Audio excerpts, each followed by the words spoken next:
हाँ, good evening years warriors. तकनीकी खराबी के कारण थोड़ा देरी हुई है, उसके लिए हम माफ़ी चाहते हैं। आप सबका हमारे वेबिनार में स्वागत है। मंथली वेबिनार की सीरीज में आज का ये हमारा 10th वेबिनार है। आज का टॉपिक है total hip replacement under government schemes. आज के वेबिनार में हमारे गेस्ट डॉक्टर हमको महाराष्ट्र स्टेट और सेंट्रल गवर्नमेंट की वेरियस हेल्थ स्कीम्स के बारे में जानकारी देंगे। आगे बढ़ते हैं। आज के वेबिनार की शुरुआत हम पेशेंट स्टोरी से कर रहे हैं। आज हम बात करेंगे एएस वॉरियर शुभोजीत शिल की, जो मई 2024 में 35 साल के होंगे। वो भंडारा महाराष्ट्र से है, पर अभी पूना सेटल है। फिलहाल वो हैदराबाद की आईटी कंपनी वैल्यू लैब्स में लास्ट 1 ईयर से जॉब कर रहे हैं। जो एक्सक्यूज मी, जॉब उनका वर्क फ्रॉम होम है। He is happily married for 4 years and last November he was blessed with a baby boy. Shubhajit 2006 में जब 12th में थे, तब फर्स्ट टाइम उनको एंक्लोजिंग स्पॉन्डिलाइटिस के सिम्टम्स महसूस हुए। उनके लेफ्ट घुटने में दर्द शुरू हुआ और स्वेलिंग आई थी। डॉक्टर को दिखाया तो उन्होंने कहा कि घुटने में फ्लूइड बढ़ गया है, उसे निकालना पड़ेगा। और उसके बाद से धीरे धीरे उनको फुल बॉडी पेन शुरू हो गया। डॉक्टर ने उस वक्त आर्थराइटिस डायग्नोस किया। इस बीच शुभजीत ने अपनी 12th की एग्जाम पास की और इंजीनियरिंग करने मुंबई चले गए। साथ ही साथ उनका ट्रीटमेंट भी चलता रहा। इंजीनियरिंग के फर्स्ट सेमेस्टर में उनका दर्द काफी बढ़ चुका था। तब मुंबई के डॉक्टर ने ही एंक्लोजिंग स्पॉन्डिलाइटिस का डायग्नोसिस किया, but at that time doctor didn't prescribe in biologics. Pain इतना था कि ऐसा लगा कि जिंदगी और करियर दोनों को फुल स्टॉप लग जाएगा। उनको ट्रीटमेंट के लिए मुंबई छोड़कर अपने होम टाउन भंडारा जाना पड़ा। वहां उन्हें घर परिवार के लोग और शुभचिंतक कहने लगे कि इंजीनियरिंग की पढ़ाई छोड़कर अपने ही सिटी में रहकर ग्रेजुएशन कर लो। पर उन्होंने हार नहीं मानी। उन्होंने आयुर्वेदिक ट्रीटमेंट लिया, जिससे शुभजीत को काफी रिलीफ मिला। उन्होंने इंजीनियरिंग की पढ़ाई पूरी करने की ठान ली और वापस मुंबई लौटकर इंजीनियरिंग पढ़ाई पूरी की। उनको 2014 में विप्रो आईटी कंपनी में जॉब लग लग गया, जिसके कारण उनको पुणे शिफ्ट होना पड़ा। एएस के साथ life was not easy, but he was able to manage his work life and health life. देखते देखते उनको आईटी इंडस्ट्री में 1 दशक से ज्यादा हो चुका है। बस तब से आज तक धीरे धीरे करके लेफ्ट हिप जॉइंट फ्यूज होता गया, बट बाकी जॉइंट्स को इतना अफेक्ट नहीं किया है। पर दर्द जरूर घुटने घूमते रहता है, कभी आंख, कभी शोल्डर, कभी एंकल, कभी लेफ्ट हिप में। शुभजीत को खेलों का बहुत शौक था। वे अपने स्कूल के दिनों में डिवीजन और डिस्ट्रिक्ट लेवल पर फुटबॉल, बास्केटबॉल, हैंडबॉल, हॉकी खेल चुके हैं। पर जैसे जैसे एएस जिन पर जैसे जैसे एएस जकड़ता गया, वैसे वैसे उनके लगभग सारे खेल उनसे दूर होते गए। एएस के कारण उनको अपनी सारी हॉबीज चेंज करनी पड़ी। आउटडोर गेम से इंडोर गेम खेलने लगे। अभी वो और स्नूकर चेस और अदर इंडोर गेम्स में इंटरेस्ट लेने लगे हैं। साथ ही साथ एएस होने के कारण उन्होंने स्विमिंग भी शुरू किया है।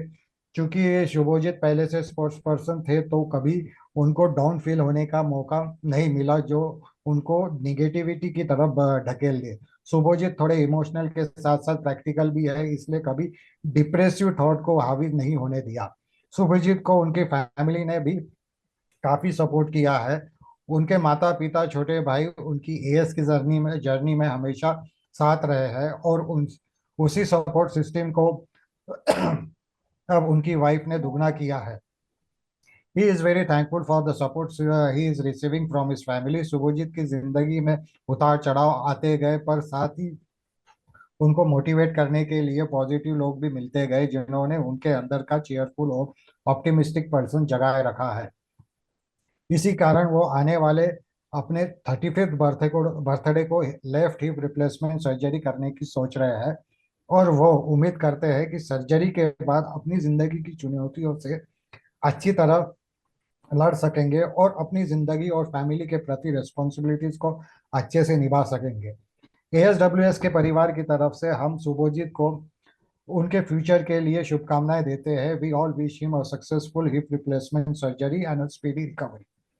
अब हम बढ़ते हैं आगे की सेगमेंट की ओर। आज हमारे साथ पूना से जुड़े हैं orthopaedic surgeon doctor Ritesh Pathak. Doctor Ritesh Pathak currently holds the esteemed position of associate professor and unit head in department of orthopedic at the postgraduate institute YCM hospital PCMC Pimpri Pune. He completed his MBBS from the renowned Grant Medical College and Sir JJ Hospital and further pursued his MS in orthopedics at the Government Medical College and Hospital Aurangabad, Chhatrapati Shivaji Nagar. With a rich experience spanning 17 years in the field of orthopedic, Dr. Pathak has developed a profound expertise, particularly in joint replacement. His academic journey includes mentoring numerous postgraduate students, contributing significantly to their professional growth. Dr. Pathak's academic prowess is complemented by a robust research portfolio with 20 publications in both national and international journals. His dedication to advancing the field of orthopedic is evident in his commitment to education, research, and clinical excellence. We also have Dr. Praveen Patil, a consultant rheumatologist and the founder member and trustee of ASWS. Based in Pune, he has been a constant source of support and pillar of strength for our organization. अब हम आगे बढ़ते हैं और आगे हम doctor Ritesh पाठक से मैं रिक्वेस्ट करना चाहता हूं कि वो आज के वेबिनार की शुरुआत करें। Doctor, over to you doctor Ritesh Pathak. Thank you, Bhushan, for the nice introduction. First of all, thank you, Praveen, for giving me this opportunity. Hope I am audible to everyone. Yeah. So, without wasting much time, as already we have wasted some time in the technical glitch, I think should we start the presentation? Yeah. Okay. I hope all the participants are there now. Yeah. Praveen? हो start करा. मराठी किंवा हिंदी? मराठी किंवा Hindi? Yes, please. Okay. Power point English मध्ये आहे, परंतु चालेल ना? हा चालेल ना. You just explain things. मराठीत सांगा जे असेल ते. Yes. So, to total hip replacement in ankylosing spondylitis, I will not indulge into the details of ankylosing spondylitis in the presence of a senior rheumatologist here. So, without wasting too much time, let us go ahead with the total hip replacement.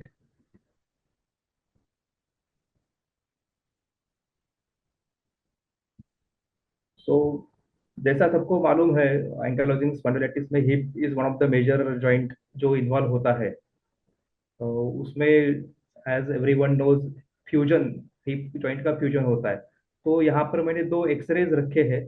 एक normal hip का x ray है और एक ankylosing spondylitis hip joint involvement, almost all joint involvement का x ray है ये. तो यहाँ पर देख सकते हैं कि दोनों जॉइंट्स फ्यूज हुए हैं. तो इन सच कंडीशन, ऐसे कंडिशन्स में जॉइंट रिप्लेसमेंट यही एक आखरी पर्याय यहाँ पर हमारे पास रहता है. हा एक शेवटचा पर्याय आपल्याकडे असतो, कारण याच्यामध्ये दुसरे कोणतेही सर्जिकल प्रोसिजर करण्यासारखी नाहीये. आपण फक्त इथे जॉइंट रिप्लेसमेंट करूनच पेशंटला मोबाईल जॉइंट इथे देऊ शकतो. बरोबर आहे. तर what is joint replacement? In this procedure, the arthritic or damaged hip joint is removed and replaced with an artificial joint. Artificial joint को हम technical language में prosthesis कहते हैं. Total hip replacement involves replacing the hip socket, acetabulum, which resembles a cup-shaped bone in the pelvis, and the head of the thigh bone, that is femur. Actually, आपण म्हणतो ना उखळ आणि जो हे असतो बॉल अँड सॉकेट जॉईंट, तर हा आपला हिप जॉईंट हा बॉल अँड सॉकेट जॉईंट असतो. त्याच्यामध्ये उखळ मुसळीचा सांधा म्हणतात त्याला मराठीत. जो ऍस्टेब्युलमचा पार्ट आहे तो उखळीचं काम करतो आणि फिमर आहे ते मुसळीचं काम करतो. तर याच्यामध्ये टोटल जॉईंट रिप्लेसमेंट मध्ये आपण उखळ म्हणजे ऍस्टेब्युलम आणि मुसळ म्हणजे फिमोरल हेड हे दोन्ही रिप्लेस करतो. हे आहे टोटल हिप रिप्लेसमेंट. तर त्याचे इंडिकेशन्स आहेत, वेगवेगळे इंडिकेशन्स आहेत. त्यातलं one of the main indication is inflammatory arthritis. असे सांधिवात ज्याच्यामध्ये जॉईंटचं इन्फ्लामेशन होतं, सायनोबियम, त्यानंतर कार्टिलेज, त्याचे सराउंडिंग टिश्यू याचे इन्फ्लॅमेशन होऊन जॉईंटचं आर्थरायटिस होतं. हे one of the main indication आहे. तर जॉईंट रिप्लेसमेंट मध्ये आपण काय करतो, काय इम्प्लांट यूज करतो, तर ऍसेटेब्युलर कप ज्याला आम्ही शेल म्हणतो, त्याच्या आतमध्ये एक लायनर असतं, त्याच्यानंतर त्याच्या बाहेर एक फिमोरल हेड आणि खाली स्टेम असतं. तर हे जॉईंट रिप्लेसमेंटच्या ही प्रोसेसचे मेन कॉम्पोनंट्स आहेत. तर या कॉम्पोनंट्सनुसार जॉईंट रिप्लेसमेंटचे वेगवेगळे प्रकार आहेत की बेअरिंग सरफेस कोणता आहे. तुम्ही जर इथे पाहिलं तर हा फिमोरल हेड आणि हे जे लायनर आहे ही ही मुव्हिंग सरफेस आहे. आपला जॉईंट रिप्लेसमेंट केल्यानंतर सांधा आपला या सरफेस वरती मूव्ह होतो, त्याला आम्ही आमच्या टेक्निकल लँग्वेजमध्ये बेअरिंग सरफेस म्हणतो. तर त्याच्यात पण परत वेगवेगळे टाइप्स आहेत. सिमेंटेड फिक्सेशन ज्याच्यामध्ये बोन सिमेंट यूज करतात, त्याचं टेक्निकल नाव आहे पॉलीमिथाइल मिथाइलेट. जिसे हम पॉलीमिथाइल मिथाइलेट कहते हैं, उससे ये कंपोनेंट बोन के साथ फिक्स किए जाते हैं. That is one type. दूसरा टाइप है अनसीमेंटेड फिक्सेशन, जहां पर हम सीमेंट यूज नहीं करते हैं. जो प्रोसेसेस डाला जाता है उसकी इनहेरेंट जो कैप्चरिंग कैपेबिलिटी रहते हैं, उससे ही वो स्टेम और प्रोसेसेस वहां पर फिक्स किया जाता है. अनसीमेंटेड सर्जरीज का एडवांटेज ये है, जैसे सबको मालूम है, all the implants they have some particular life. उन्हें खुद का कुछ लाइफ रहता है, 15 साल, 20 साल, 25 साल, डिपेंडिंग अपॉन कौन सा आप मटेरियल यूज करते हैं उसके ऊपर उसका लाइफ रहता है. आगे जाके जब हमें रिवीजन करना पड़ता है, पहला इम्प्लांट निकाल के दूसरा इम्प्लांट डालना है, तो उस टाइम अनसीमेंटेड अगर किया है तो वो इजी रहता है. Most of the time cemented implant के रिविजन्स आर वेरी डिफिकल्ट और सक्सेस के चांसेस उसके थोड़े से अनसीमेंटेड से कम रहते हैं. तो by choice as a orthopaedic surgeon we prefer going for uncemented fixation always, specially if the patient is young. अगर 60 एज के अंदर का पेशेंट है तो अनसीमेंटेड फिक्सेशन हमारा चॉइस रहता है. तो ये दो मेन टाइप्स है. फिर what are the materials use, कौन से मटेरियल से यूज किया रहता है. कप रहता है मेटल और पॉलीथिलीन का, लाइनर सिरेमिक और polythene, head is usually ceramic और मेटल. मेटल इसमें यूज किया रहता है, एक ऐसा कंसेंसस है कि मेटल स्टेनलेस स्टील है. स्टेनलेस स्टील नहीं रहता है, this is a special material, it is cobalt chromium material, this is not made up of stainless steel. तो फिमोरल स्टेम यूजुअली सीमेंट और अनसीमेंटेड दोनों रहा तो भी वो कोबाल्ट क्रोमियम रहता है. अगर आप गूगल पे सर्च करोगे तो आज आजकल आपको नए नए मटेरियल के स्टेम्स आ रहे हैं, टाइटेनियम के आ रहे हैं, फिर कार्बन कोटेड आ रहे हैं. ये सब न्यू स्टेम्स है, लेकिन उनका क्लिनिकल ट्रायल इतना हुआ नहीं है, तो दे आर नॉट इन वो इतना यूज में नहीं है वो. ये मैंने कुछ फोटोज रखे हैं समझ में आने के लिए. अगर आप इफ यू कैन परस्यू, इसका द सेम पेशेंट है, लेफ्ट हिप का ये आर्थराइटिस हुआ है और after replacement it is seen like this, right. तो coming to the main topic, आज का हमारा जो मुख्य टॉपिक है कि total hip replacement under government, various government schemes. Bhushan, hello. Yes, we can hear you. इथपर्यंत आहे ओके. हाँ, एकदम everything perfect. Everything is everything okay. Doctor Praveen okay आहे. हो. काही Perfect. याच्यामध्ये अजून काही ऍडिशन, कुणाला काही क्वेश्चन विचारायचे आहेत, काही क्वेरीज, नो नो नो, तुम्ही पहिले प्रेझेंटेशन पूर्ण करून घेऊ. एंड मध्ये असेल आणि आताच जे ऑडियन्स आहेत ते टाकत जातील क्वेश्चन्स, जे एंड मध्ये आपल्याला एंड मध्ये मॉडरेटर ते क्वेश्चन्स घेतील सगळे. हो. Yes yes yes. तर आपण आता आपल्या मुख्य जो आजचा विषय आहे की total hip replacement under various government schemes. कसं आहे, टोटल हिप रिप्लेसमेंट किंवा कोणतेही जॉईंट रिप्लेसमेंट किंवा कोणतेही सर्जरी थोडंसं खर्चिक आणि एक्सपेन्सिव्ह सर्जरीज आहेत. याच्यामध्ये यूज होणारे इम्प्लांट आहेत, त्याच्यावर त्याच्या त्या डिझायनिंगसाठी बऱ्याच कंपन्यांनी खर्च केलेला असतो, रिसर्च केलेला असतं. तर प्रत्येक कंपन्यांची रॉयल्टी आहे, त्याच्यामुळे यांची जरी प्रोडक्शन कॉस्ट कमी असली तरी ऍक्च्युअल जे MRP आहे ती खूप जास्त आहे. तर इम्प्लांटचा खर्च हा मुख्य भाग आहे या सर्जरीच्या एक्सपेन्सेस मधला. तर परंतु आता कसं आहे, ऍक्टिव्ह पॉप्युलेशन आपलं याच्यामध्ये इन्व्हॉल्व्ह होतं, त्यामुळे या सगळ्या गोष्टी गव्हर्नमेंटने वेरियस स्कीम्स मध्ये इन्क्लूड केलेल्या आहेत. 3 मेन स्कीम्स आहेत आपल्याकडे. एक महात्मा ज्योतिराव फुले जन आरोग्य योजना, जी महाराष्ट्रामध्ये 2018 पासून वर्किंग आहे. ऑल इंडिया लेवलवरचे आयुष्यमान भारत किंवा त्यालाच प्रधानमंत्री जन आरोग्य योजना म्हणतात. आणि तिसरी आहे central government health scheme CGHS. तर अपन एक एक स्कीम पाहू. तभी क्योंकि मैं महाराष्ट्र में वर्क करता हूँ, महाराष्ट्र के एक बड़े गवर्नमेंट हॉस्पिटल का एम्प्लॉय हूँ, तो मुझे महात्मा ज्योतिबा फुले जन आरोग्य योजना के बारे में काफी डिटेल मालूम है. आयुष्मान भारत रिलेटिवली न्यू योजना है और हमारे पास मैक्सिमम MJPGY में कवर होता है, तो हमें कभी PMJY में जाने की जरूरत नहीं पड़ती. तो आई एम बिट थोड़ा सा मुझे उसके बारे में कम नॉलेज है. मैं ये डिस्क्लेमर देना चाहता हूँ पहले ही. तो महात्मा ज्योतिबा फुले जन आरोग्य योजना is a fully funded by government of Maharashtra. The scheme provides end to end पूरा कैशलेस सर्विस है फॉर सब. किसके लिए है? Identified diseases through a network of services from government and private sector. जो एम्पैनल्ड हॉस्पिटल्स है, empanelled hospitals में कुछ आइडेंटिफाई किए हैं diseases and some surgeries. There is a list of 929 procedures. Surgical अगर हम बात करते हैं तो उसमें 929 अलग अलग प्रकार की सर्जरीज इसमें इंक्लूड है. So one of the surgery is joint replacement. The coverage under MJPGY includes about 971 therapies. उसमें से 921 surgeries है and 121 follow-up packages in 30 specialist categories. Some insurance कितना है? 1.5 लाख रुपया per year per family.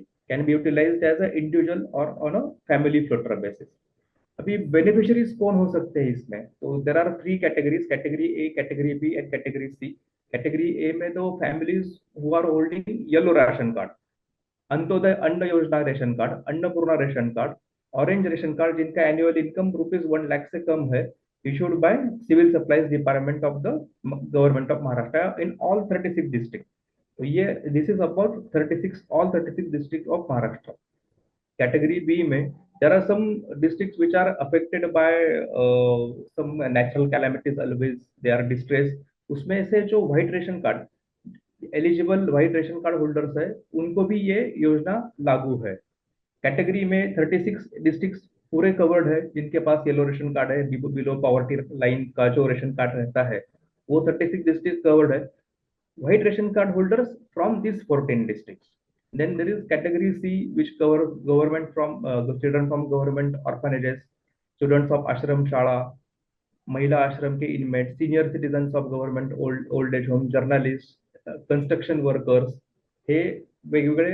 अजून याच्यामध्ये बऱ्याच कॅटेगरी आहेत, परंतु मी त्या डिटेलमध्ये गेलेलो नाही. तो याच्यातला मुख्य आहे की 36 जिल्ह्यातले सगळे below poverty line ration card holders ज्यांच्याकडे येलो रेशन कार्ड आहे, 14 जिल्ह्यातले व्हाईट रेशन कार्ड होल्डर्स. 14 जिल्हे कोणते आहेत ते मी तिथे लिहिलेले आहेत. राईट.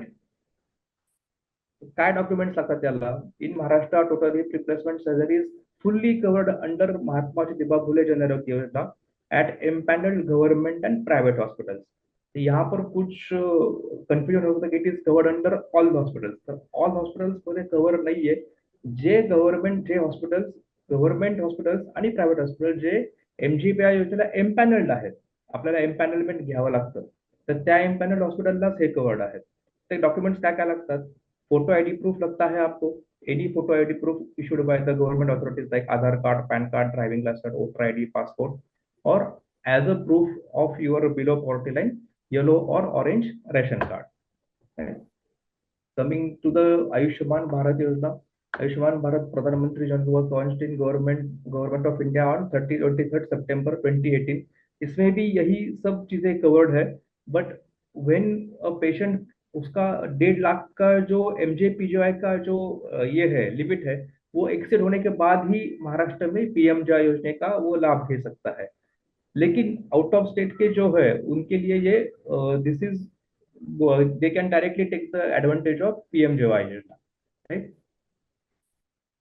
तो इसमें भी बेनिफिशियरीज जो है उसमें भी फिर कैटेगरीज है, कौन ले सकता है. Not everyone is covered. उसमें भी काफी उन्होंने D1 to D5 D7 तक दिए हैं. D1 इज ओनली जिनके पास एक ही रूम का है.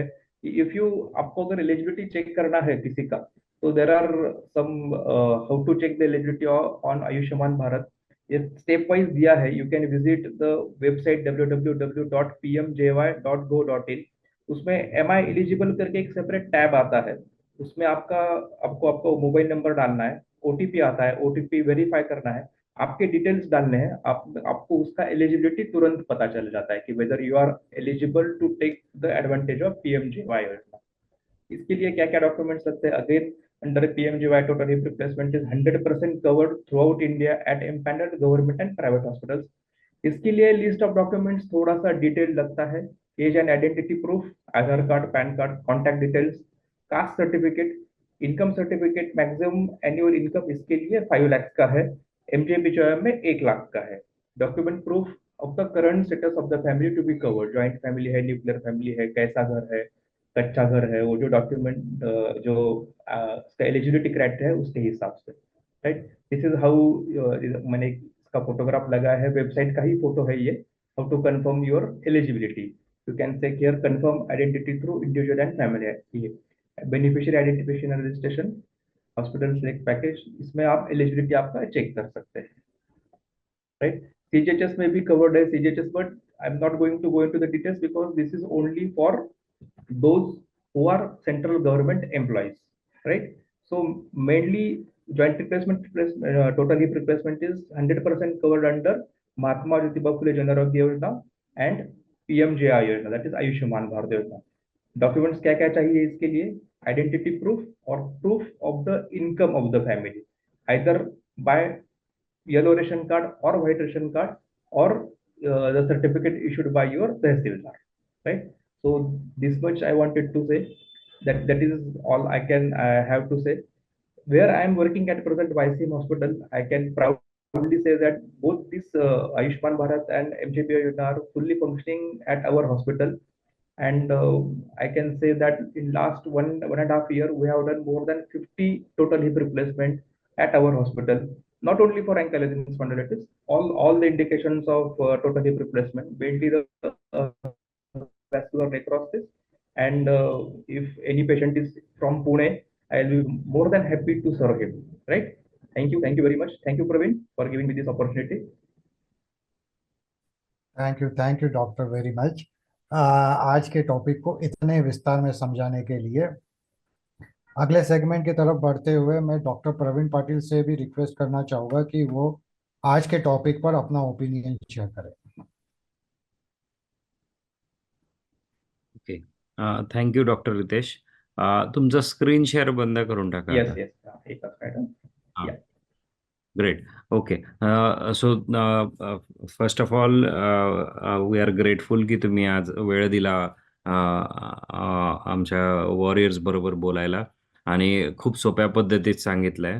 महत्त्व आपल्या ज्या योजना आहेत त्या लोकांपर्यंत पोहोचत नाही बऱ्याच वेळा, कारण माहिती Sure. नसते आणि खूपच सोपी पद्धत वाटली. इव्हन मला माहिती माहिती नव्हतं एवढं की ऑनलाईन आहे अवेलेबल. फारच कमी डॉक्युमेंट्स लागतात. तर फारच कमी आय डॉक्युमेंट. Am very impressed. तर एक दोन गोष्टी मला सुरुवातीलाच विचारायच्या आहेत. सपोज आता तुम्ही YCMला आहेत आणि आमच्या कुठल्या पेशंटला तिथे येऊन याबद्दल अधिक माहिती करायची किंवा तुमचं कन्सल्टेशन घ्यायचं असेल, तर how should they go about? माझी ओपीडी असते मंगळवार आणि शुक्रवार सकाळी 9 ते 12:30. ऑल डेज ऑर ओपीडी होईल, पण माझं युनिट 2 तिथे युनिट इंचार्ज आहे, तर मंगळवार आणि शुक्रवार आहे. But patient can come at any time between 9 AM to 12:30. Our OPD is going on. We have a separate joint replacement clinic in OPD number 11 of YCM Hospital. It is a ground floor. Patients are always welcome. कधी येऊन तिथे आमची dedicated team आहे काउन्सिलिंगसाठी, सगळ्या explain करण्यासाठी काय document लागतात. Waiting list आहे आमच्याकडे unfortunately, because we are under staff आणि पेशंटची लिस्ट खूप मोठी आहे. तर ते सगळं समजून घेण्यासाठी आमच्याकडे डेडिकेटेड रेसिडेंटची टीम आहे. पेशंट्स आहेत, तरी वेलकम आहेत. साधारणतः किती महिने लागतात वेटिंग लिस्टवर? सध्या आमच्याकडे एक 4 ते 5 महिन्याची वेटिंग लिस्ट आहे. दॅट इज म्हणजे हो, वन मोर क्वेश्चन. आपण Yes, म्हटलं की 1.5 lakhs पर्यंत मॅक्स पर इयर कव्हर होतं, बरोबर? तर मग आता जनरली कव्हर होतं. येस. त्याच्यात हार्डली एक हिप रिप्लेसमेंट होईल, आय एम अज्युमिंग, किंवा तेवढी पण नाही होणार का? नाही, बायलॅटरल हिप रिप्लेसमेंट एका विदिन 1 year करू शकतो आपण. नाही, पण दॅट Bilateral होतं. 1.5 lakh लिमिट आहे, बरोबर? हा. तर मग परंतु MJPGY मध्ये अनसिमेंटेड टोटल हिप रिप्लेसमेंटचं पॅकेज हे 65,000 आहे. ओके, हा, म्हणजे मग ते बायलॅटरलचं 1,30,000 कव्हर होत. आम्ही आणि रेग्युलरली करतो. म्हणजे साधारणतः वरून किती पैसे त्यांना लागतील apart from this? There must be something which does not. अजिबात नाही, YCM मध्ये तर अजिबात काहीच लागत नाही. Okay private great. हॉस्पिटल्स तर मी सांगू शकत नाही. येस येस, पण आमच्याकडे काहीच नाही. म्हणजे पेशंटचं जेवण वगैरे पण आमच्याकडे MJP जॉय योजनेमध्ये कव्हर केलं जातं. त्याचं बाकी एक्सपेन्सेस जे आहेत त्याला त्याच्याबरोबर एक अटेंडंट तो त्याचं फक्त लागेल. हा ते तर ठीक. अदरवाईज अदरवाईज असं भरायचे आहेत पैसे कुठे असं एकही रुपया लागत. ठीक आहे. Over to you Bhushan.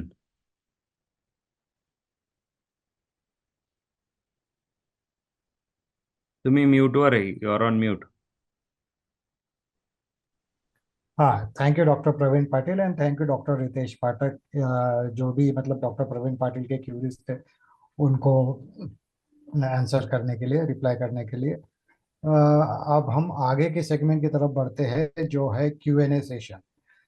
तो सबसे पहला ये सवाल है कि भाई इसमें और कुछ क्राइटेरिया होता है कि जैसे आपने 2-3 योजना मतलब CGHS तो वो गवर्नमेंट एम्प्लॉय के लिए होता है, लेकिन जैसे गव्हर्नमेंट एम्प्लॉईज के लिए जैसे बाकी महात्मा ज्योतिबा फुले का जो योजना है या जो हमारा आयुष, उसमें और कोई क्राइटेरिया होता है क्या? जैसे मतलब एज, एनुअल इनकम, जैसे सॉरी एनुअल इनकम के बारे में बताया, लेकिन एज और रेसिडेंसी रिलेटेड कोई क्राइटेरिया है? महात्मा ज्योतिबा फुले जनआरोग्य योजनेसाठी महाराष्ट्र स्टेट मधलं रेशन कार्ड असणं, महाराष्ट्र स्टेट मधलं ऍड्रेस प्रूफ असणं गरजेचं आहे. परंतु आयुष्यमान भारत ही ऑल इंडिया लेवलची योजना आहे. आयुष्यमान भारत योजनेसाठी तसं काही नाहीये. परंतु आपल्याकडे सध्या काय आहे की महात्मा ज्योतिबा फुले जनआरोग्य योजनेचं 1.5 लाखाचं लिमिट संपल्यानंतरच तुम्ही PMJY योजनेमध्ये पेशंटला एनरोल करू शकता, असं आपल्याकडे नियम आहे. त्यामुळे जे आउट ऑफ स्टेटचे पेशंट आपल्याकडे आहेत, आता पुणे बिंग कॉस्मोपॉलिटन सिटी, आपल्याकडे सगळीकडचे लोक आहेत, तर त्यांना सर्व्हिस प्रोव्हाइड करायला थोडंसं मग तो प्रॉब्लेम आहे आमच्याकडे. त्यांना आपण डायरेक्ट PMJY योजनेमध्ये एनरोल करू शकत नाही. ओके हा एक टेक्निकल प्रॉब्लेम आहे.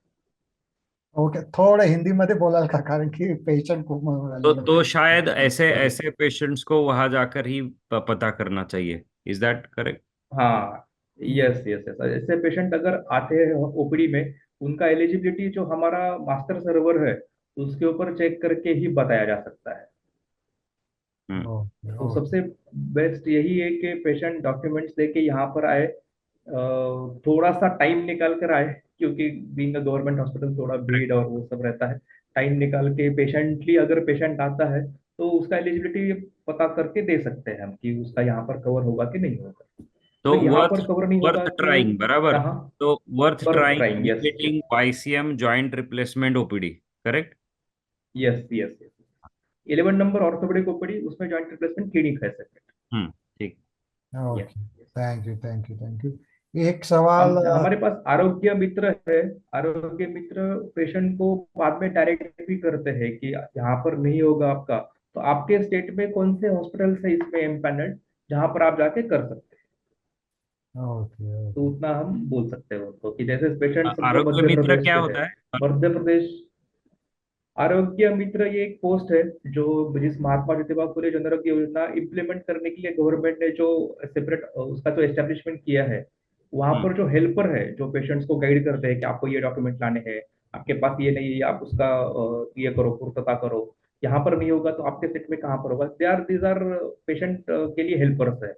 हर It's very हॉस्पिटल जहाँ पर MJ, yes, they are called as Arogya Mitra. Okay ते पेशंटला समजून सांगतात सगळं. Okay, thank you thank you. Doctor तुम्ही प्रवीण yes, डॉक्टर प्रवीण पाटिल, ये आपके लिए सवाल है निशा जैन का कि in neck spine desiccation and hip pain how to manage to sleep, secondly muscle tendons also not strong, how to manage. और उन्होंने ये भी लिखा है कि भाई heavy menstruation cycle due to fibroids, so hip replacement first done or uterus removal, अरे बाप रे, operation first and in how much gap second done in pen extreme. तो इन्होंने 2-3 प्रॉब्लम एक ही सवाल में पूछा है। तो पहला डॉक्टर सवाल क्या था? नेक का कुछ? हाँ, नेक स्पाइन में उन्होंने डेसिकेशन लिखा हुआ है and hip pain how to manage to sleep second, मतलब उन्होंने टुकड़ों टुकड़ों में हाँ, तो देखो फर्स्ट पहले आंसर करते हैं. तो हमारे पेशेंट को नेक में और हिप में पेन है और that is affecting her sleep. ठीक है, सो this is very common scenario हमारे सारे एएस वॉरियर्स में ही स्लीप काफी अफेक्ट हो जाता है, क्योंकि पेन रात को ज्यादा बढ़ता है, स्टिफनेस ज्यादा बढ़ता है, particularly second half of the night. तो नींद लग जाती है, फिर उसके बाद में सेकंड हाफ में तकलीफ होता है, turning in the bed becomes difficult, या getting up from the bed becomes difficult at night. तो ये सब इसमें काफ़ी patients find it useful to do some stretching exercises before going to bed. ठीक है, and then of course in the morning as well when you get up, that is one. Second thing, आपका जो NSAIDs है, जो painkiller, anti inflammatory painkiller type medication है, I suggest this patient to take at night. रात में लेने की वजह से जो स्टिफनेस है, पर्टिकुलरली मॉर्निंग स्टिफनेस और रात का स्टिफनेस कम हो सकता है। So these are some practical tips you can try. Second question तक क्या था? I have heavy menstruation cycle due to हाँ, तो आई गॉट इट। तो उनको एक दूसरा प्रॉब्लम है यूट्रस का, जिसको फाइब्रोइड बोलते हैं, और उनके उसके साथ भी उनको हिप रिप्लेसमेंट भी बताया गया है। तो कौन सा पहले करना चाहिए? ये मुश्किल सवाल है, क्योंकि ये आपके ट्रीटिंग डॉक्टर ही डिसाइड कर सकते हैं। कि अगर सपोज आपका बहुत ज़्यादा ब्लीडिंग हो रहा है और हीमोग्लोबिन कम है उसकी वजह से, तो फर्स्ट वो प्रॉब्लम एड्रेस करना पड़ेगा, क्योंकि हिप रिप्लेसमेंट को जाने से पहले you need good haemoglobin, right? तो और फिर बाकी बाकी इश्यूज बढ़ जाएंगे। तो जितना पेशेंट स्टेबल रहेगा before going for a major surgery like hip replacement, then that's better. So I would suggest he sorts out the other issues and then go for hip replacement. At the end of the day, usually this is not urgency, right? ये elective operation कहा जाता है, तो we have time to think, we have time to prepare the patient for the surgery. Third question क्या था? वही uterus removal operation and मतलब कौन से गैप में कितना करना चाहिए, मतलब अगर hip replacement. I answered that कि उनको ओके। डॉक्टर से बात करके करना पड़ेगा, and when she stable, particularly the haemoglobin part. यही ओके। था ना, यही तीन हाँ थे ना? हाँ, यही यही है। Thank you, thank you, Great. Thank you. Doctor Pathak, आपके लिए एक सवाल है विश्ववंदन बारिक का। इन्होंने स्पाइन करेक्शन सर्जरी की थी और अभी उनको लेफ्ट हिप में इश्यू हो रहा है, वो बराबर ओके। चल फिर नहीं पा रहे हैं। तो वो कह रहे हैं कि हिप रिप्लेसमेंट कर सकते हैं क्या, और करना है तो मतलब यही है जो वो 40s के से कम होंगे, क्योंकि मैं जानता हूँ इनको। तो ओके। कौन सी टाइप की सर्जरी करनी चाहिए, उनका सवाल है। स्पाइन स्पाइन करेक्शन सर्जरी किया है तो हिप सर्जरी बिल्कुल कर सकते हैं। They are not at all interdependent. बिल्कुल करना चाहिए। अगर उनका day to day activities activities of daily living अगर उस हिप पेन की वजह से कॉम्प्रोमाइज हो रहा है, तो हम्म। Definitely he should go for total hip replacement. 40 के अंडर उनका एज है, तो उन्होंने अनसीमेंटेड करना चाहिए, इम्पोर्टेड, और प्रेफरेबली सिरेमिक ऑन सिरेमिक जो टाइप का बेयरिंग है वो उनके लिए अच्छा रहे। Okay okay. 40s के under ankylosing spondylitis, operated case of I think Smith Patterson osteo भी क्या रहेगा उनका, तो सिरेमिक ऑन सिरेमिक उनके लिए बेस्ट इम्प्लांट है।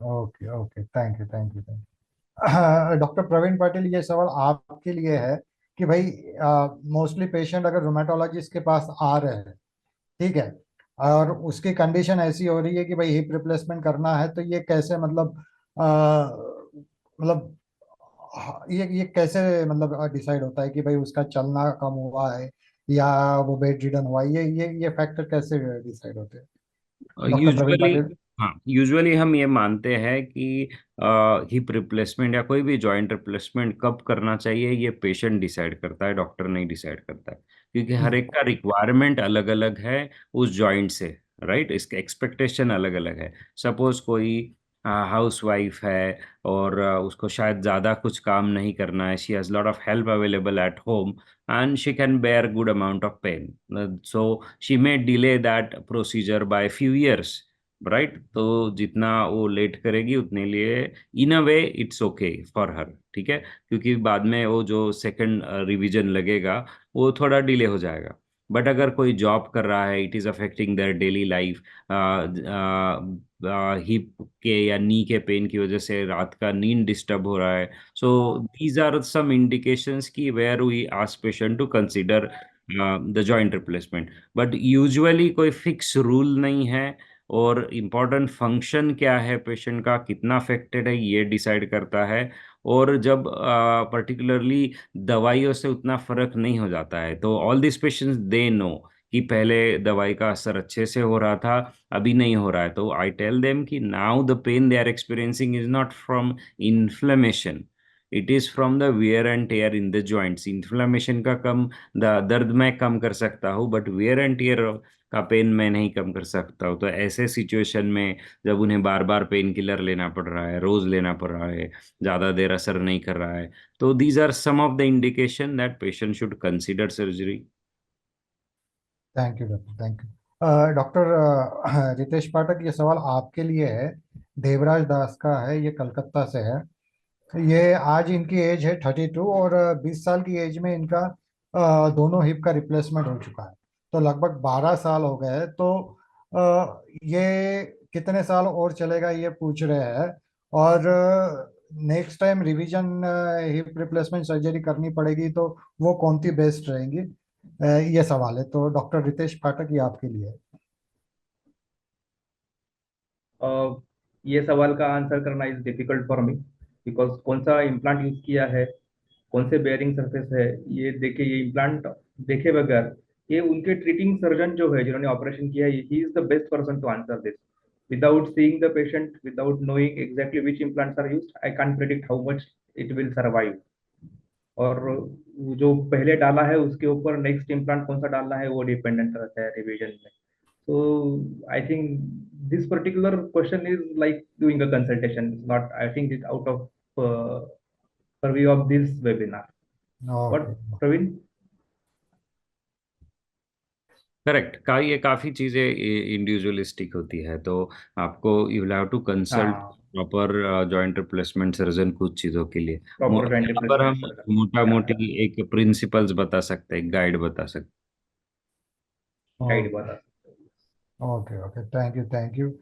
डॉक्टर प्रवीण पाटिल, ये सवाल आपके लिए है। देखो, बहुत सारे लोग बायोलॉजिक्स मतलब दवाइयों पे रहते हैं, जैसे मतलब एनसेड, डीमार्ट, बायोलॉजिक्स वगैरह।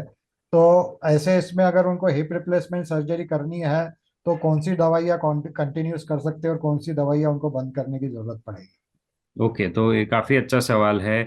इसके बारे में काफ़ी Yes. वेरिएबल नॉलेज होता है अपने यहाँ पर, पर्टिकुलरली सर्जन्स में भी, क्योंकि हमारे इंडिया की कोई एज सच गाइडलाइन नहीं है। वेस्टर्न कंट्रीज में इजी है बिकॉज उनके पास गाइडलाइन है।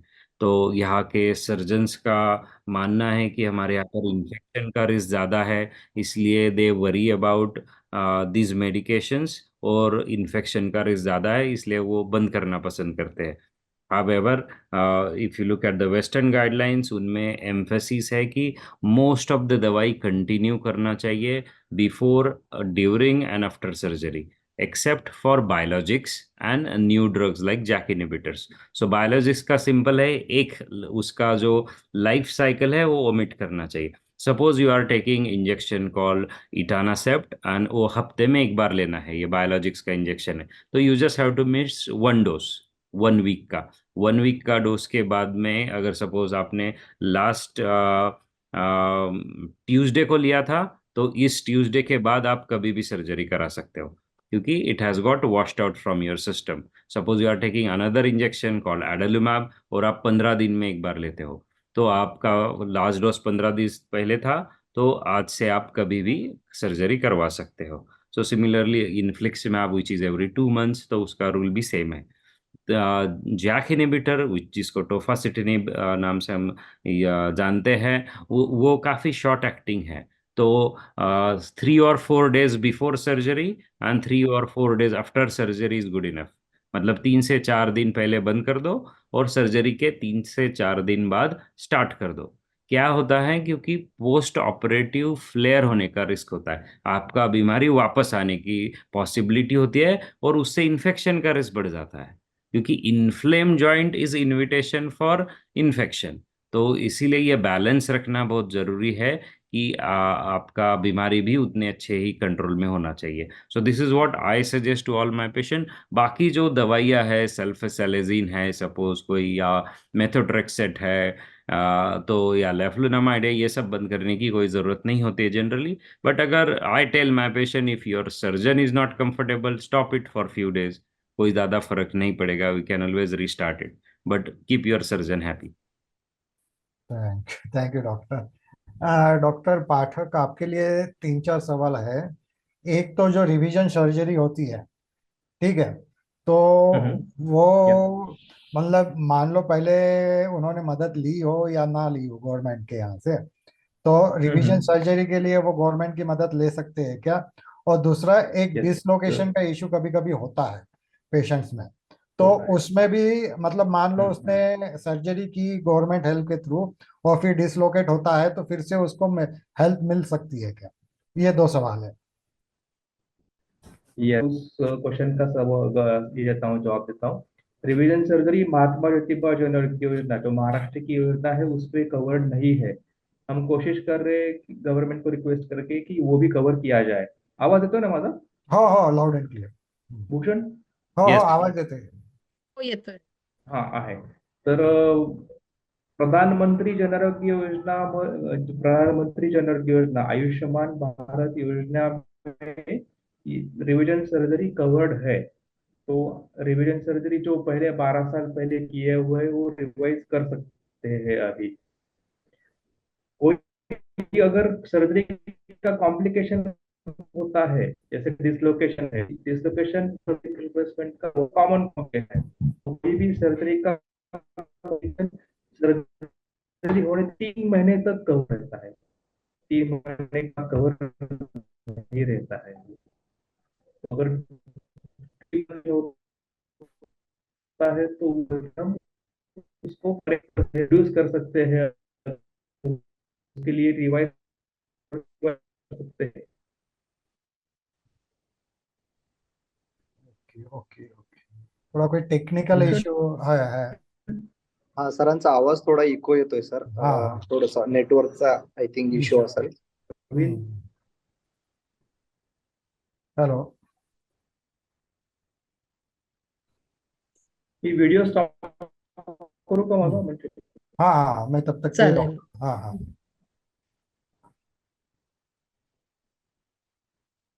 हाँ. डॉक्टर प्रवीण पाटिल, ये सवाल आपके लिए है. इनिशियल स्टेज में कैसे इस बीमारी को रिड्यूस कर सकते हैं? अभी तोपर्यंत व्हिडिओ ऑफ 6 करतो मंथ माझा. हुए हैं. हाँ सो सवाल था इनिशियल स्टेज में हम बीमारी को कैसे रिड्यूस कर सकते हैं. हाँ, अभी सिर्फ 6 मंथ हुए हैं, मतलब Correct. शायद. हाँ. So this is a good opportunity basically for intervention. इसको हम लोग क्राइसिस इंटरवेंशन बोलते हैं. क्राइसिस होने से पहले हमें इंटरवेन करना है. तो सारे पेशेंट्स को डिफॉर्मिटीज हो सकती है ऐसा मान के चलना पड़ता है. ओनली फॉलोअप में पता चलता है कि किस पेशेंट का बीमारी माइल्ड है, किस पेशेंट का अच्छे से रिस्पॉन्ड कर रहा है ट्रीटमेंट को या नहीं. ये सारी चीज़ें, ठीक है. तो ये इम्पॉर्टेंट है कि हम क्लोज फॉलोअप रखें अर्ली स्टेजेस में. आपको ठीक लग रहा है तो इसलिए दवाई बंद कर दिया, ऐसे नहीं करना है. आपको रेगुलर टच में रखना है, रहना है आपके डॉक्टर के. आपके जो इन्फ्लेमेटरी मार्कर्स है जैसे ESR, CRP, वो अच्छे से इंडिकेट कर सकते हैं कि आपका बीमारी कंट्रोल में है या नहीं है. या फिर आपके डॉक्टर का असेसमेंट रहेगा, MRI स्कैन पे कुछ साइंस मिल सकते हैं. That can help you to understand whether it is under good control or not. Not everyone needs treatment with biologics. Only आपका बीमारी अगर ज़्यादा बढ़ गया है, आपके डॉक्टर को लगता है कि इन्फ्लेमेशन का लेवल ज़्यादा है, तभी हायर या सेकंड लाइन मेडिकेशंस की ज़रूरत पड़ सकती है. और exercise, so most importantly exercise. अपने अगर रेगुलर एक्सरसाइज किया, आपका डिसीज माइल्ड है तो शायद दवाई का भी ज़रूरत नहीं पड़ेगा. And if you are smoker then you must quit smoking. Okay okay okay. Thank you thank you. Doctor Pathak, ये सवाल आपके लिए है कि ये जितने भी गवर्नमेंट स्कीम है उसमें पेशेंट अपने हिसाब से इम्प्लांट चूज कर सकता है क्या? और दूसरा, हॉस्पिटल हॉस्पिटल भी मतलब खुद से चूज कर सकता है, मतलब जो लिस्ट है उसमें से चूज कर सकते हैं, उसके बाहर में से भी चूज कर सकता है, या जिसमें बोला गया है ऑपरेशन वहीं पे होगा, ऐसा कुछ है? पेशेंट हॉस्पिटल चूज कर सकता है पेशेंट के लिए जो कन्वीनियंट है।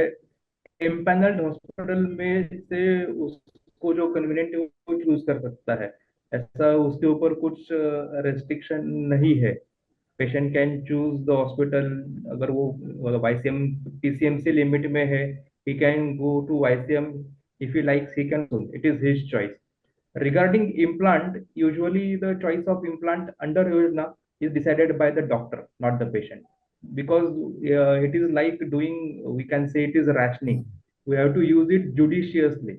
अगर पेशेंट 60 years के आगे है and if he is insisting कि नहीं मुझे unsegmented ceramic use करो, that is not scientific. So we need to decide the implant patients का कंडीशन देख के, उसका longevity and all those conditions consider करके we need to choose the implant. Usually we don't give choice to the patient regarding choice of the implant. It is doctor's choice. Okay okay okay, thank but you but doctor. Patient के लिए जो best होगा वही choose किया जाएगा, बराबर? 100% for the patient disease, for his age, his functional demands, ये तीन Correct. चीजें हम इम्प्लांट चूज करने से पहले ये करते हैं, देखते हैं। Thank you doctor Pathak. ये डॉक्टर ओके। प्रवीण पाटिल, हाँ, ये डॉक्टर प्रवीण पाटिल के लिए सवाल है। To doctor Patil sir, is my MRI finding positive on comparison with prior MRI dated 13/06 2018 का है, मतलब जून महीने के। The current MRI reveals complete resolution of the previous seen STIR hyper intense marrow edema in the bilateral sacroiliac joint and right ischial tuberosity। हम्म। हाँ, sorry, थोड़े medical words होते हैं तो तो आपको सवाल क्या है, सवाल क्या है? सवाल, रिजोल्यूशन हो गया है। हाँ, तो हाँ, क्या है फिर आगे क्या? सवाल उनका ये है कि भाई ये फाइंडिंग्स पॉजिटिव है क्या नहीं नहीं, उनके? रिजोल्यूशन हो गया ऐसे बताया ना उन्होंने, हाँ पहले के चेंज हो गए। हाँ तो देखिए, दो तीन चीजें हैं इसमें मोटा मोटी। एक तो एमआरआई स्कैन जो होता है वो रिपोर्टिंग में काफी वेरिएबिलिटी होती है, और आपके ट्रीटिंग डॉक्टर को बाकी सारी चीजें ध्यान में रखकर ये इंटरप्रेट करना पड़ता है, not just MRI scan report, but जैसे आपके ब्लड रिपोर्ट्स क्या है, आपका बाकी ये कंडीशन क्या है, कुछ एक्स्ट्रा आर्टिकुलर इन्वॉल्वमेंट है जैसे यूआईटी, सो ये सारी चीज़ें भी है या नहीं है, ये देखने के बाद समझ सकते हैं वेदर आपका बीमारी अच्छे कंट्रोल में है या नहीं है। बट अगर रिजोल्यूशन है सिम्टम जो इन्फ्लेमेशन का, एमआरआई स्कैन पे is a good news to begin with, बराबर? अगर आपका पहले एक्टिव डिसीज था और अभी इसमें नहीं है, that is fantastic. But still your doctor needs to verify what about the rest of the things in your body, बराबर? जैसे मैंने बताया कि दूसरे ऑर्गन्स में कोई प्रॉब्लम चल रहा है या नहीं है, और ये सारी चीजें। Thank you doctor Praveen Patil. ये सवाल है डॉक्टर रितेश के लिए, रितेश पाठक के लिए। What is the 90% rule with hip replacement? और इसके साथ एक दो सवाल मैं और ऐड करना चाहूंगा। Can you climb stairs after hip replacement and can you live a normal life after hip replacement? ये दो तीन सवाल है doctor Ritesh Pathak. First question था क्या? फर्स्ट क्वेश्चन क्या था? What is the 90% rule with hip replacement? 90% rule? हाँ, never heard about this terminology, 90% rule. Okay okay. Doctor Praveen?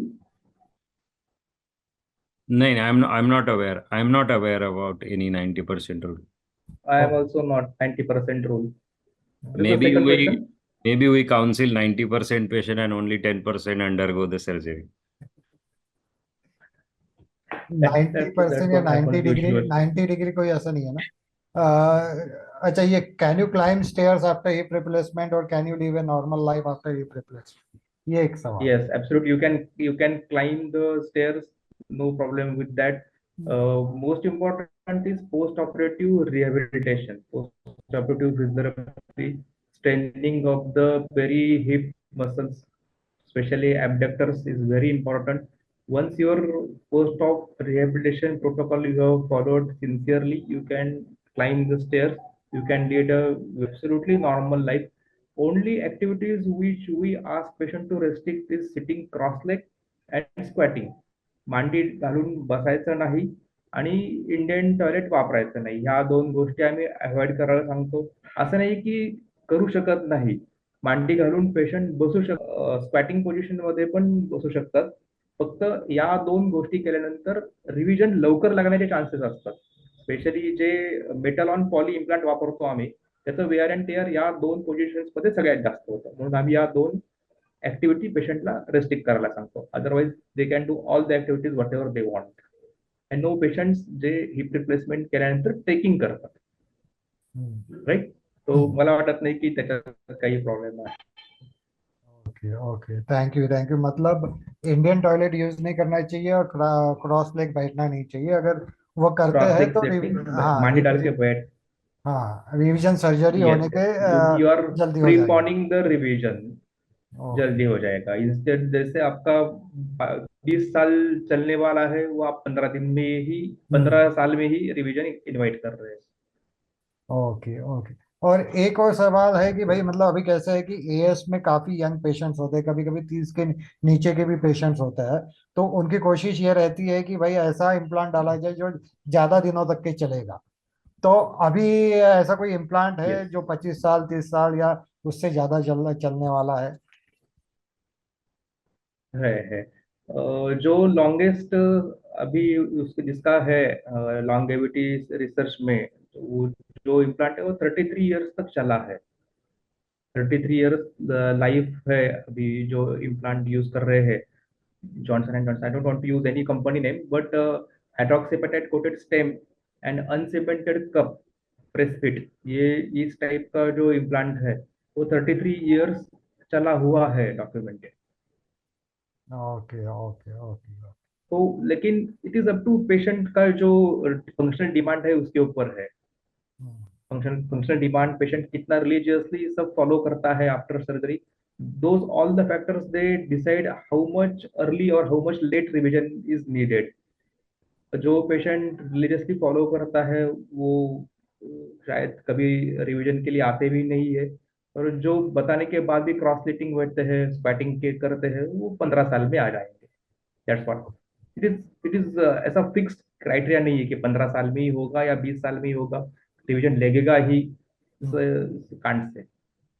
Okay okay, thank you. एक तीन मतलब कुछ आखिरी सवाल आपसे फिर से कि भाई सर्जरी के बाद कितने दिनों का बेड रेस्ट रहता है, प्लस फिजियोथेरेपी कितने दिनों तक के करनी पड़ती है? ऑफ कोर्स ये पेशेंट टू पेशेंट डिफर करता है, लेकिन फिर भी पेशेंट टू पेशेंट डिफर करता है.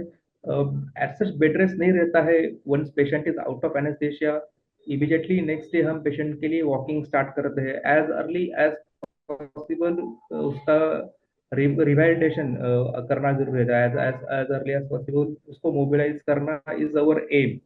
सो ऐसा कुछ बेड रेस्ट जरूरी नहीं है. यंग पेशेंट्स में तो बिल्कुल जरूरी नहीं है. रिहेबिलिटेशन जो है फिजियोथेरेपी, वो पेशेंट का प्री ऑपरेटिव स्टेटस पे डिपेंड है. पेशेंट को काफी स्टिफनेस है प्री ऑपरेटिवली, डिफॉर्मिटीज है, फिक्स डिफॉर्मिटीज थे, flexion deformity, abduction deformity, adduction deformity AS में कॉमन रहती है. तो उस केस में फिर अच्छा पोस्ट ऑपरेटिव रिहेबिलिटेशन लगेगा पेशेंट को. I have seen patients requiring severe strenuous physiotherapy post operative for 6 months also, up to 6 months also. Patient का काफी वेस्टिंग है, डिस्यूज एट्रोफी है, फ्यूज जॉइंट है, मसल यूज ही नहीं हो रहा है, तो उसको स्ट्रेंथन करने के लिए टाइम लगता है. तो again it is patient to patient variation है. बट विजुअली जो पेशेंट फिट है उनको हम at least 15 days post operative physiotherapy advise करते हैं. Thank you doctor Pathak. हमेशा की तरह आज का वेबिनार भी काफी इंफॉर्मेटिव था. समय की कमी के कारण हम सारे प्रश्नों का जवाब नहीं दे पाए, पर काफी इंटरेस्टिंग एरियाज कवर हुए हैं. ASWS की तरफ से मैं doctor Ritesh Pathak and doctor Praveen Patil को तहे दिल से धन्यवाद देना चाहूँगा कि उन्होंने अपना कीमती समय हमें दिया और AS वॉरियर को आज के टॉपिक को डिटेल में एक्सप्लेन किया. हम आपसे उन टॉपिक के बारे में जानना चाहते हैं जो आपके लिए महत्वपूर्ण है. प्लीज निश्चिंत होकर ASWS के वेरियस सोशल मीडिया पेजेस पे कमेंट करिए या various WhatsApp and Telegram groups में मैसेज करिए. हमारे फेसबुक पेज को लाइक कीजिए और एंक्लोजिंग स्पॉन्डिलाइटिस वेलफेयर सोसाइटी के यूट्यूब चैनल को भी लाइक शेयर सब्सक्राइब कीजिए ताकि ये वेबिनार की रीच और भी बढ़े। आप मुझको भी पर्सनली मैसेज करके अपने विचार शेयर कर सकते हैं। जो टॉपिक सबसे ज़्यादा चर्चा में होंगे उन टॉपिक्स पर हम आने वाले महीनों में वेबिनार रखने का प्रयास करेंगे। मैं ASWS की तरफ से आप सब वॉरियर्स का शुक्रिया अदा करना चाहता हूँ कि आप हमारे वेबिनार में रेगुलरली पार्टिसिपेट करके इसे एक सक्सेसफुल इवेंट बनाते हैं। ऐसे ही हमें सपोर्ट कीजिए। मिलते हैं अगले वेबिनार में। Thank you and good night.